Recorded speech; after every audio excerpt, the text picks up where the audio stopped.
So with the infamous former indie animator Viv Pop gaining some interest currently with the announcement of Helluva being on Prime, along with a possible crossover with Hazbin Hotel happening, along with the fact that Season 3 of Helluva and Season 2 of Hazbin Hotel are going to be premiering soon, I thought it would be the perfect time for me to make this video. Because believe it or not, I actually watch the Helluverse shows. And say what you want about them, whether they fell off or just had pretty disappointing directions, you have to admit that the music is one of the best aspects of both shows. So that's what this video is going to be about. I will rank every single song from Hazbin Hotel and Helluva because there's actually a lot to rank.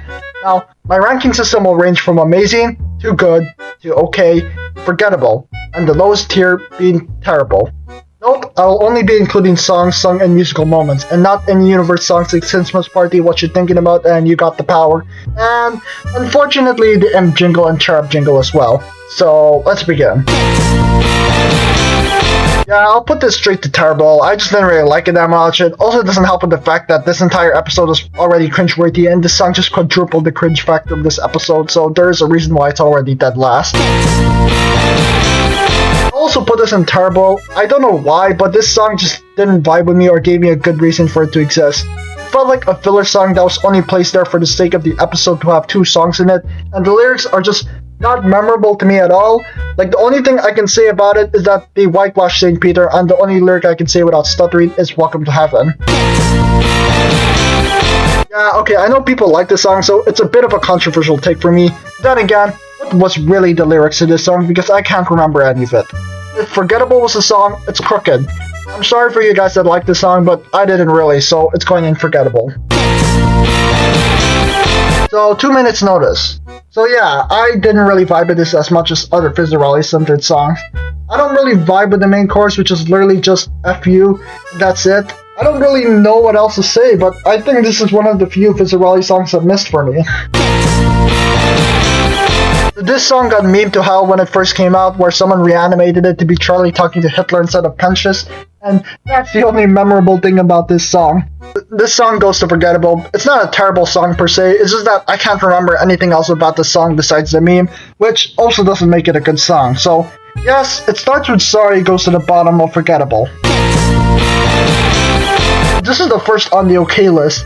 Now, on its own, it's a good song to most people. The only reason why it's ranked this low because I feel like this song didn't need to exist for the same reason with the problem I had with Welcome to Heaven's reasons for existence, which is that it felt completely unnecessary to the plot and just wasted their time with the whole Carmilla Carmine segment, and the fact that Vaggie is somehow part of this song as well when at this point in the story they really aren't connected, so it felt pretty weird to give them a duet song. The song itself is not bad and there are segments where they sound good. It's just that it didn't really have to exist and kind of came out of nowhere. And also, why did Vaggie's voice completely change styles just for this song? I am going to get crucified for this because I think Mastermind is just an okay song. I don't hate it, but I also don't love it. Like, I don't know how else to describe it with the fact that it just exists. It only exists because Stolas is a theater kid and loves musicals. Aside from the amazing animation and visuals from the song, there really isn't anything else there. It's just very bland, and it made me realize that Brandon Rogers, despite being a very good voice actor, is not exactly the best singer when he's playing Blitzo. I'm pretty sure he can sing well, it's just that as Blitzo, he can't really sing and honestly felt a little cringe, the whole song I mean. So this is the proper Vaggie and Carmilla duet, because this time they actually have something to do and can relate to. Now, first of all, the vibe they wanted to go for the song is good and they executed it well, but I also don't vibe with it as much because I can't exactly imagine myself singing this to myself, so it stays in okay. So, Respectless is also just okay for me. In fact, most Hazbin songs are not bad at all, and this one is one of the weaker ones for me. Better than Carmilla's other song with Vaggie, because this time she's got Velvet to duet with, and it actually works. The tune of the song is great for Velvet's part, the beat works, the only reason why I put this in okay is just for preference reasons. This wasn't a song I listened on repeat to, so it just goes to okay for me. Okay, I only put this song above Respectless just for the Hell is Forever reprise, because that segment hits all the right notes. But aside from that segment, this song just felt bland. I thought Welcome to Heaven was a sacrificial mandatory song that didn't have much focus so that they can work on the more important song, but I don't know why. This song also felt just as unfocused. The only reason why it's not lower is because of the great performances of everyone involved in this song, because there is a lot of people in this song, and the fact that it's cohesive enough is impressive. but it's more of a conversation-like song, which doesn't really work for me. I know it's a musical based on Broadway, and songs like this do exist, but it just wasn't for me, so it goes in okay. Now, this Fizzarelli song, on the other hand, I vibe with. Is the lyrics as memorable as 2 Minutes Notice? No. But this one was pretty funny. The hijinks and situation Fizz was in this song was just hilarious. And also the animation just randomly locked in for this segment, so it's also an okay for me. Now, similarly to Look at This, Moxie's bad trip is mostly carried by its comedy.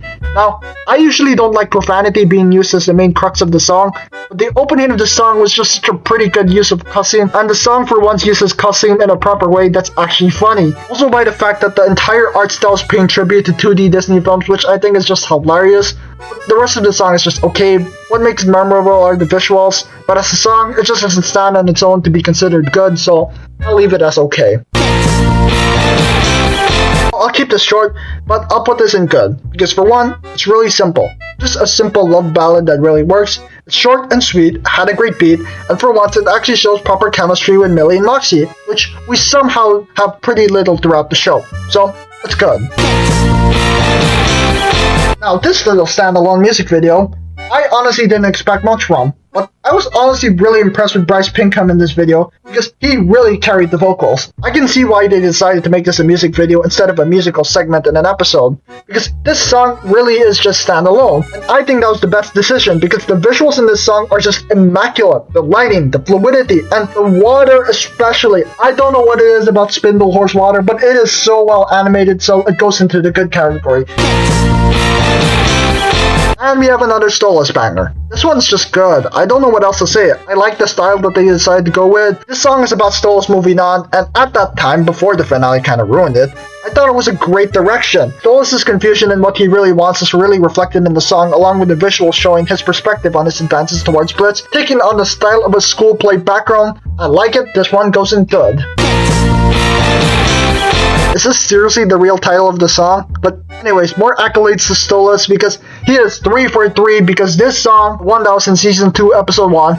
I like this one, not for any reason that it just sounds good, because it uses the theme of Stolas that plays when he's emotional, and they just add lyrics to it, and it works so well, and it kind of reflects the beginning of the end of his time as a Goetic prince, so I like this one. It's good.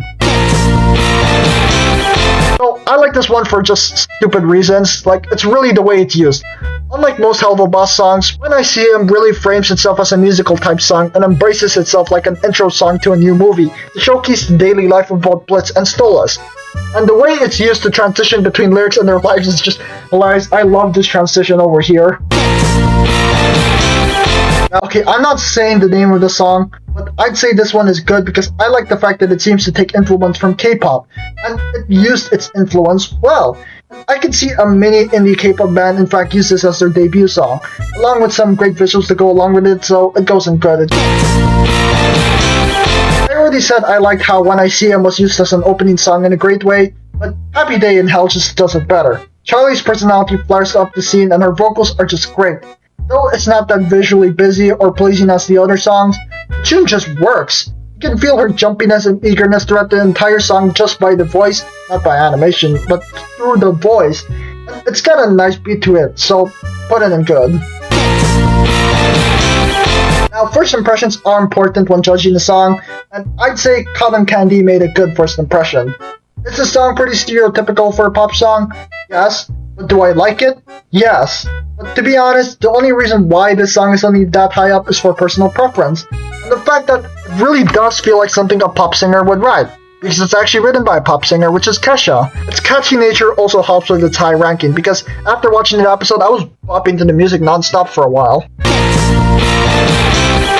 Now, in concept, Hell's Forever is a song I usually wouldn't put so high on the list. It has a lot of unnecessary swears, falls under the stereotypical heaven is actually evil storyline, but Alex Brightman as Adam somehow pulls it off. The guitar riff is great, the presentation is great, and I just think that the excessive swearing is one of the times where it actually works within the song. So it was a little too much for my liking, but it's really in line with Adam's character, so it's good. Okay, so Poison is honestly a song I don't listen to a lot, but when I do listen to it, it's pretty good. the lyrics being reflective of Angel's perspective of his life and how bad you feel for him. This is also backed up with the fact that this song was in one of the best episodes of the show, so it also helps out. I don't really know what else to say, but it's just good, and it's like a remake of Addict. Again, I don't have a lot to say about this, but I will say, the amount of talent brought for this song is crazy. Both the voice of Fizzaroli and Asmodeus really bring everything to the table, with both of them being part of critically acclaimed musicals as both Beetlejuice and The Genie respectively. This song is just great. Though the lyrics are not the most clean, everything else about it is clean. The animation, the lighting, the fluidity, all of it is great, and yeah, it's good. It's great. So we have a song battle. I honestly don't have a lot to say about it, only that I like it a lot. You can't go wrong with song battles, and this one was a great one. And it really shows off the new voice of Alistair's talents, because this was just chilling and fun, especially in Alistair's solo segment in the upbeat and thrilling section of the song. Like, it works pretty well. It works pretty well. You can't go wrong with an Alistair song, and with this being his first time taking the musical stage, I say he made the most of what he got. I always loved brass instrument solos and songs, so that being one of the main components of the instrumental is definitely a highlight. And also the animation to go along with the song is also fast and snappy, along with some great colors. Black Griffin really did a good job for this. What happens if you bring together two of the show's most anticipated characters together? You have a fun time. I love musical battles, and they usually have clashing song genres, and this is no different. Both Lucifer and Alistair are fighting over Charlie is just hilarious, and Lucifer's violin solo and him getting crushed by a piano will always be forever stuck in my head. And it's just a great sequence with a very upbeat beat, and it's really just a fun time, and I'm just repeating myself, time to move forward. So, Via's first solo song. What do I think about it? I love it honestly, and this song was made during the time where I believe Helluva Boss songs started to go on a decline in quality. But this song was just a really great standout. It's a callback to You'll Be Okay, which I will talk about later. All I can say is about that I love that song, and Via's song is no different. I love this song. The animation was at its best because holy moly, I do not even see shots like this in big budget TV shows. The guitar melody is also nice and refreshing to see since most songs in the Helluverse don't really use guitar. So this is a nice addition that hits you in the feels, and it was just the song needed for Helluva Boss's best character. This song just screams Disney energy. Not Disney quality, but energy. It's the I Want song, and I love the sudden transition from some relaxing piano playing to full-on metal soundtrack that doesn't clash with the overall piano score, but it actually enhances it. And Elsie Lovelock, you are crazy. I love you in this song. Charlie's cuteness and ferociousness is both embraced with how this song goes, and I am so surprised her voice can go that high and be maintained like that. Like, it's just so crazy. I love this song. Yeah, you are a gem. You know the song is great when it's used for the trailer, and fair play because it slaps. I don't know what it is with this song, but somehow Charlie just became more likable if you listen to the song out of context, because something about her voice in this scene really grabs you in, and I guess that's why they decided to make it the inspirational song for the show. Even though Uniting the Cannibals seemed kinda pointless, it's still a great song nonetheless. This is a song that seemed like Bibsy Pop really wanted to make and brought the Broadway actors for, because this one is just beautiful. A heart-to-heart song of Charlie and Lucifer is just breathtaking in terms of visuals and wholesomeness. Both actors gave it their all in this song, and it's just beautiful to listen to. It's calming, and if you're a Bibsy Pop stan, tear-jerking. And I don't exactly blame you, this is one of the best songs in the show. Keith David, you goddamn legend. Now, this is really the song that pulled me in so much to an unhealthy degree. There is something about Keith David as Husk that's hypnotizing, and it's definitely the casting that I did not mind being changed at all, because this is just a massive improvement from the pilot. Loser Baby is usually the type of song that wouldn't be to my taste due to the excessive swearing of it, but it slaps somehow. The jazziness of it all, just head bopping, and the harmonizing segment with Angel and Husk behind the flashy sign is just mwah, chef's kiss. I love this song, but it's still not my favorite song in the show, because that goes to... Yeah, what did you expect? If you want to end the season of a musical TV show, you can either go the calm, mellow music, or you go big.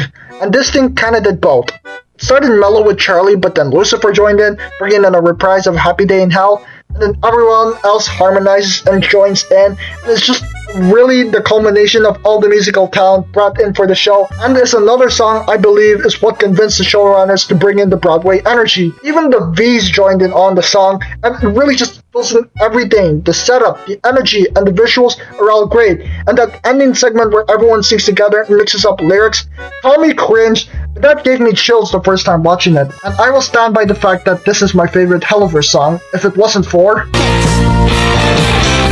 This is the first time we get to see Via in the show and Stola sing, and this song just got implanted in my mind. Now, clarification, I'm not saying this is better than the finale song of Hazbin, I'm saying this is on par with the finale song of Hazbin. I'm just talking about it last because it's such a big gap in quality in terms of most Helluva Boss songs, and this was just in the second episode, and it's just amazing. The calming atmosphere of the lyrics and the environment present is just beautiful. When I first started watching Helluva Boss, this is a song that made me decide to keep watching the show. I just love this song so much. Everything about it is beautiful. The lyrics, the message, the coloring, and for early Helluva Boss, the animation is amazing. So this goes to the very top. I love this song so much. So that ends my ranking. What do you think of what I think of the Helluva songs? Do you agree with them, or do you think my taste is garbage and belongs in the pits of hell? Either way, this is the list I'm sticking with until something else from Hazbin Hotel Season 2 overthrows it, but that's gonna do it for this video. Please subscribe if you want to, share this video because that's how the algorithm knows you like my stuff. Watch some other videos recommended up here, and I'll see you in the next video.